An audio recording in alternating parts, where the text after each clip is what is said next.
Mateo capítulo 9, hermanos, y vamos a leer versículos 32 al 34. Mateo 9, 32 al 34. Ese va a ser el pasaje de nuestro sermón en esta mañana. Vamos a esperar que todos estén allí. Mateo capítulo 9, del 32 al 34. Voy a leer la palabra del Señor con reverencia, la palabra santa, infalible, inerrante del Señor, y ustedes escuchan con respeto la palabra. Se titula Un mudo habla. Mientras salían ellos, he aquí le trajeron un mudo endemoniado, y echado fuera el demonio, el mudo habló. Y la gente se maravillaba y decía: nunca se ha visto cosa semejante en Israel. Pero los fariseos decían: por el príncipe de los demonios, echa fuera los demonios. Amén. Hasta ahí la palabra del Señor. Que el Señor la escriba en nuestro corazón. El que tenga oídos para oír, oiga. Oremos para pedir la ayuda del Señor. Padre, gracias por la oportunidad de cantar a tu nombre, y también por habernos dejado por escrito tu palabra, la cual es nuestra única regla de fe y conducta, a la cual podemos apelar siempre para decidir cuál es lo mejor para nuestra vida. Señor, oramos que tu Espíritu Santo, Espíritu de sabiduría y de poder, nos ayude en la explicación y en la comprensión de tu santa palabra. Sin tu Espíritu, nuestra predicación sería solamente una comunicación humana, pero con tu Espíritu Santo, la predicación se convierte verdaderamente en la voz de Dios para tu iglesia. En Cristo Jesús te lo pedimos. Amén. Amados hermanos, el Señor Jesucristo continúa su ministerio en el norte de Israel, en la región de Galilea, junto al mar de Galilea o lago de Galilea. Él ha realizado diferentes milagros, y este milagro cierra el primer ciclo, por así decirlo, de esta serie de milagros, porque después Mateo nos va a dar un resumen de todo el ministerio de Jesús que ha realizado hasta ahora. Pero por esa razón es muy interesante ver lo que nos enseña esta porción de Mateo 9. Noten otra vez como repaso, terminando el sermón del monte, ¿lo recuerdan?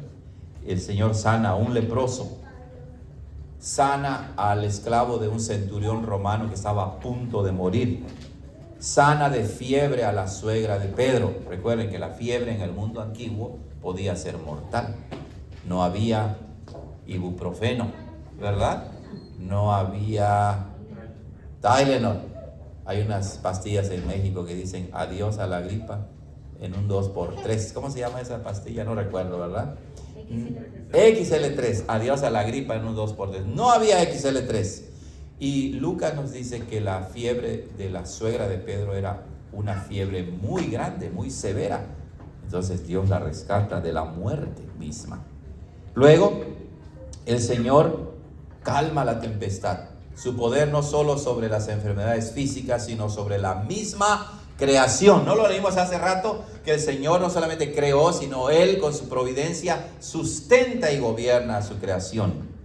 Pero no solo eso, Él tiene poder sobre el mundo espiritual, sobre los demonios, cuando sana a los dos endemoniados gadarenos, sana al paralítico, luego resucita a la hija de Jairo, el principal o gobernador de la sinagoga. El Señor entonces tiene poder sobre la misma muerte.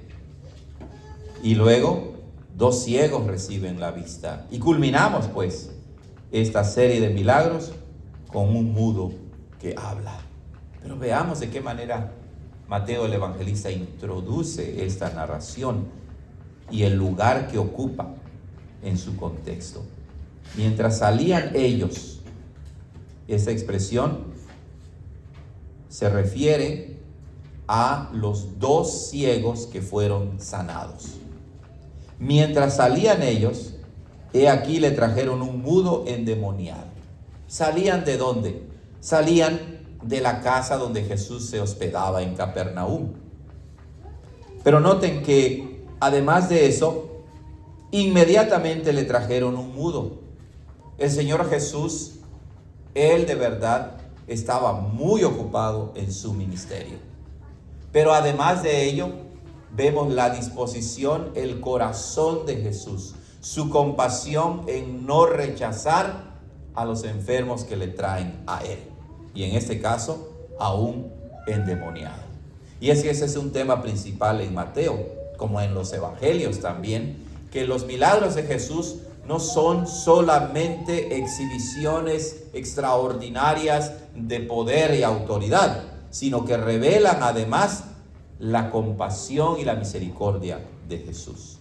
Por otro lado, revelan que la gente podía confiar en Jesús y podía llevar a sus enfermos y endemoniados a Jesús. Qué hermoso es saber eso, ¿verdad? Que nosotros en cualquier momento podemos acudir ¿a quién? A nuestro Señor Jesús. Podemos ir a Él. Él no nos rechaza. A pesar de que Él está ocupado, no les dice, bueno, tráiganlo hasta mañana, sino que Él lo recibe en su casa. Mientras salían ellos, he aquí, esa es una expresión en español que a veces no le damos importancia, pero que en el original tiene la idea de decirnos, de repente, he aquí, miren, le trajeron un mudo endemoniado. Noten que los ciegos caminan por sus propios pies a la casa de Jesús, guiados por otros seguramente. Pero Jesús no solamente recibe a los que pueden ir a Él por voluntad propia, sino también recibe a aquellos que no van a Él por voluntad propia, sino que son llevados a Él. Porque este hombre estaba endemoniado. ¿Acaso un demonio quiere ir a Jesús? No. Es más, en la narración de la sanación del exorcismo de los 2 endemoniados gadarenos, Mateo no lo describe, pero los otros evangelistas nos dicen, ¿verdad?, que los demonios le dicen a Jesús, porque has venido a atormentarnos antes de tiempo. Los demonios no quieren nada con Jesús, odian a Jesús, quieren destruir a Jesús. Y este endemoniado era el caso. El demonio había tomado posesión de esta persona, pero sus amigos, sus familiares, sus conocidos se compadecen de él y saben que Jesús no solamente tiene poder sobre las enfermedades físicas, sino tiene poder sobre el mundo espiritual, sobre el mundo de los demonios, sobre Satanás mismo. Y esa lección es importante porque generalmente dentro de la iglesia cristiana existe esta idea incorrecta de que Satanás, si no es más poderoso que Dios, es igual de poderoso que Dios. Y no es así. Satanás, sus demonios, son seres espirituales creados por Dios que nada pueden hacer sin el permiso y la autorización de Dios. El único que nos puede librar entonces del diablo es el Señor Jesús, porque Él es el hombre más fuerte. Mientras salían ellos, he aquí, le trajeron un mudo endemoniado. Pongan su atención ahora en la descripción de este hombre. No sabemos si era joven, viejo, pero sí sabemos que estaba endemoniado. Y precisamente porque estaba endemoniado, este hombre no podía hablar. Qué interesante, ¿verdad? Porque los demonios no siempre poseen a alguien. En la Escritura aprendemos que los demonios no poseen a alguien para forzarlos a hacer cosas violentas. En el caso de los 2 endemoniados, sí, ¿verdad? Vivían en los sepulcros, se lastimaban con piedras, pero el demonio es sutil, el demonio es astuto y entonces paraliza, por así decirlo, al que posee, y en ese caso lo hace no permitiéndole hablar. No sabemos cuánto tiempo este hombre había estado mudo. Y lo más probable que también estaba sordo. Casi siempre se relaciona la sordera con la mudez, pero no necesariamente. Probablemente estaba mudo, sordo también. Pero ya aquí vemos una enseñanza importante también, que el demonio te paraliza, te inhabilita para no proclamar con tus labios las obras de Dios. Porque recuerdan a los ciegos que fueron sanados. Termina diciendo que Jesús les reprendió: mirad que nadie lo sepa. ¿Y qué hicieron ellos? Divulgaron la fama de él por toda aquella tierra. Tengan eso en su mente entonces al final, porque el diablo no quiere que se proclamen las buenas nuevas del evangelio. Mientras salían ellos, aquí le trajeron un mudo endemoniado. El contexto de esta porción de la escritura es interesante porque denota que dentro del pueblo de Dios habían endemoniados. Y surge la pregunta, bueno, ¿puede un cristiano ser endemoniado? No, porque ya somos propiedad de Jesucristo y somos templo del Espíritu Santo. Nuestras vidas pertenecen a nuestro fiel Salvador Jesucristo. Pero sabemos también que no todos en la iglesia son verdaderamente hijos de Dios.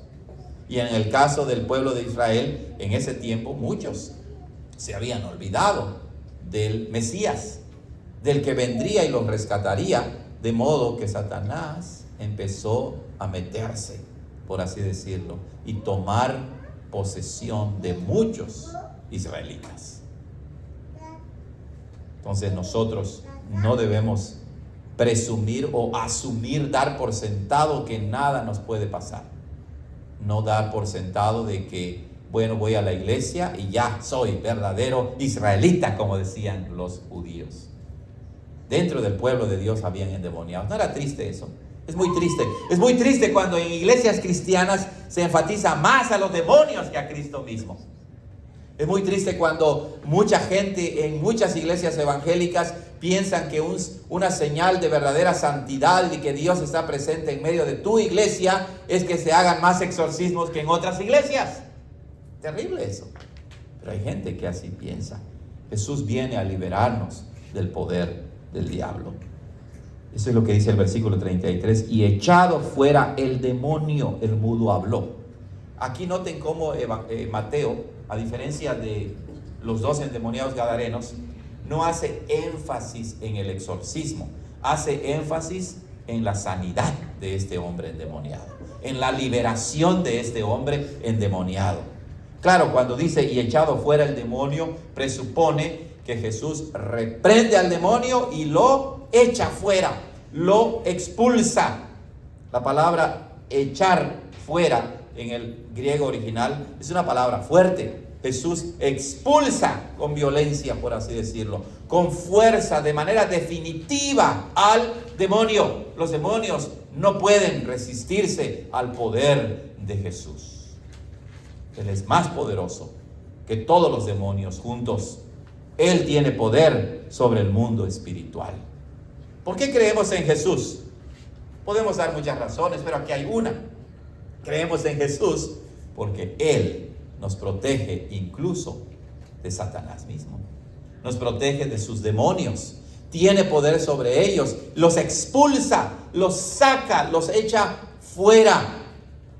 Y nos limpia de toda influencia demoníaca. Echado fuera el demonio, el mudo habló. Noten lo que decíamos hace un momento. Le trajeron a un mudo y ahora este mudo habla. ¿Quién puede dar vista a los ciegos, como dijimos el domingo pasado? ¿Había algún precedente histórico en el Antiguo Testamento y en el Nuevo hasta este punto en que los ciegos recibieran la vista? Ninguno. Pueden leer la Escritura y no hay. ¿Quién puede darle la voz a los mudos? Solamente Dios. Viene Jesús, expulsa al demonio y el mudo habla. El mudo habla. Eso quiere decir que este hombre endemoniado tampoco podía participar en la adoración en el templo judío, en las sinagogas. No podía hablar. Pero Cristo lo sana, le devuelve la voz y con ello lo reinserta en la adoración a él mismo, ¿verdad? A Dios. El mudo habló y la gente se maravillaba y decía: nunca se ha visto cosa semejante en Israel. Noten cómo la gente se maravilla y dice: nunca se ha visto cosa semejante en Israel. Nadie había hecho lo que Jesús hizo. Pero pienso yo que la maravilla de la gente y la expresión de la gente no solamente se refiere al mudo que fue sanado. Recuerden, Jesús está en su casa y al menos en ese día ya sanó a los 2 ciegos y ahora sana al mudo. Y los que seguían a Jesús, por eso dice, y la gente, la idea en el original es las multitudes, se maravillaban. Muchos lo habían seguido, habían visto cómo había sanado al leproso, había resucitado a la hija de Jairo y todos los demás milagros que hemos mencionado, y ellos reuniendo todo eso dicen: nunca se había visto cosa semejante en Israel. Nadie, ni un rabino, ni un maestro en Israel, ni un profeta. Cristo es más que un profeta. Él es el gran profeta. Él es el Mesías prometido en el Antiguo Testamento. ¿Lo recuerdan que leímos el domingo pasado Isaías 35? Que dice en el versículo 5, así escuchen: entonces los ojos de los ciegos serán abiertos y los oídos de los sordos se abrirán. Entonces el cojo saltará como un ciervo y cantará la lengua del mudo.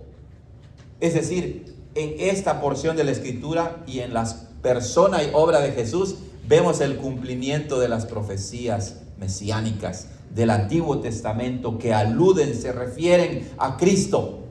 Cristo es el que cumple no solo la ley, sino también cumple las profecías y lo que Dios había prometido. Entonces la gente, aunque a conciencia total no lo sabían, pero podían ver, darse cuenta de que Jesús era realmente el Mesías.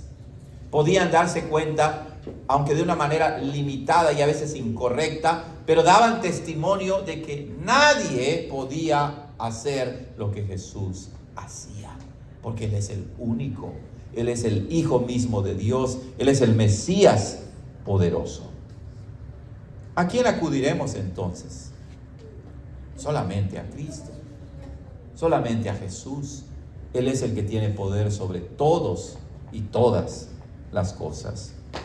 Pero hermanos, mucha gente que se maravillaba de los milagros no era genuina.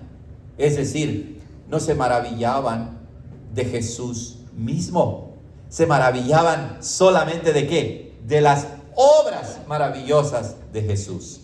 Y un verdadero creyente es uno que primeramente se maravilla, se enamora, se aferra, confiesa en primer lugar a Cristo mismo por ser lo que Él es, por ser el Hijo eterno y natural de Dios, por ser el Salvador del mundo, por ser el Mesías verdadero, por ser el que murió por nosotros y nos ha dado vida eterna. Y claro, esa es su obra por excelencia. Es la obra de la salvación, obra de reconciliación, obra de restauración. Y eso es lo que a mucha gente no le gusta. Les gusta ver las obras portentosas de Cristo, que debemos maravillarnos de ellas. Pero cuando desunimos lo que Dios ha unido, entonces seguimos a Jesús no por lo que Él es, sino por lo que Él hace y nos puede beneficiar. Y si no me beneficia, pues entonces dejo de seguir a Jesús. La admiración, el asombro, es una de las primeras marcas de las personas que se manifiesta en algún momento. Pero la admiración también es uno de los primeros de las primeras emociones o sentimientos que se van así, rápidamente. La fe no está basada en la admiración humana, no está basada en la emoción humana, sino que las emociones humanas deben estar basadas en Cristo mismo, en nuestro Señor. ¿Cómo reaccionas tú ante el Evangelio? ¿Cómo reaccionas tú ante Jesús? ¿Te maravillas de Jesús? Gloria a Dios. Hay que maravillarnos de Jesús. Pero debe ser una admiración centrada en la persona y en la obra de Jesús. Pero no todos reaccionan así. Dice el versículo 34, pero los fariseos decían, por el príncipe de los demonios, echa fuera los demonios. Recuerden el contexto, son muchos los milagros que Jesús ha hecho. Innegablemente, nadie podía dudar de ellos. Lo siguen multitudes. La gente dice, nunca se ha visto cosa semejante en Israel. Es decir, Jesús es superior a los fariseos. Jesús es superior a los sacerdotes. Jesús es superior a los escribas. No hay nadie que se compare con Cristo. ¿Cómo creen ustedes que se sentían los fariseos? Desafiados, confrontados, desalojados de su oficio, de su profesión, de los grandes beneficios que recibían. Se sentían ya despreciados por las multitudes. ¿Qué debes hacer ante Cristo? Solamente hay dos cosas. O te maravillas de Jesús u odias a Jesús. No hay neutralidad. No hay un punto medio en el que dices, no estoy ni para allá ni para acá. No, estás en un lugar. ¿Cuál es tu postura ante Jesús? ¿De maravilla o de rechazo? Los fariseos optaron por rechazar a Jesús. Y ese es un tema que Mateo va a desarrollar posteriormente. Pero aquí nos quiere mostrar que los fariseos, ante la realidad innegable de la persona y las obras portentosas de Jesús, deciden consciente y voluntariamente atribuir las obras de Dios ¿a quién? Al diablo, al príncipe de los demonios. Y por allí va lo que se enseña acerca del pecado imperdonable, ¿verdad?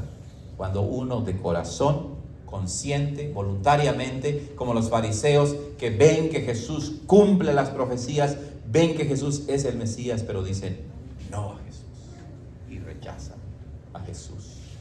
Los fariseos abren su boca para maldecir a Jesús, en otras palabras. Pero Jesús le da la voz al mudo para proclamar las obras de Jesús. Dios nos ha rescatado, hermanos, de la ceguera espiritual. Dios nos ha rescatado también, por así decirlo, de nuestra mudez, de proferir maldiciones contra Dios. Pero en Cristo se nos da nuevos ojos, se nos da una nueva lengua, una nueva boca para proclamar las virtudes de aquel que nos llamó del reino de las tinieblas a la luz admirable de Jesucristo. Amén. Después de la oración vamos a pedir que termine la grabación. Oremos. Señor, gracias por tu palabra poderosísima que nos confronta en lo más profundo de nuestro ser. Oh Espíritu Santo, sigue operando y actuando poderosamente en nosotros para que siempre aceptemos y proclamemos las verdaderas obras de tu Hijo Jesucristo, en cuyo nombre oramos. Amén.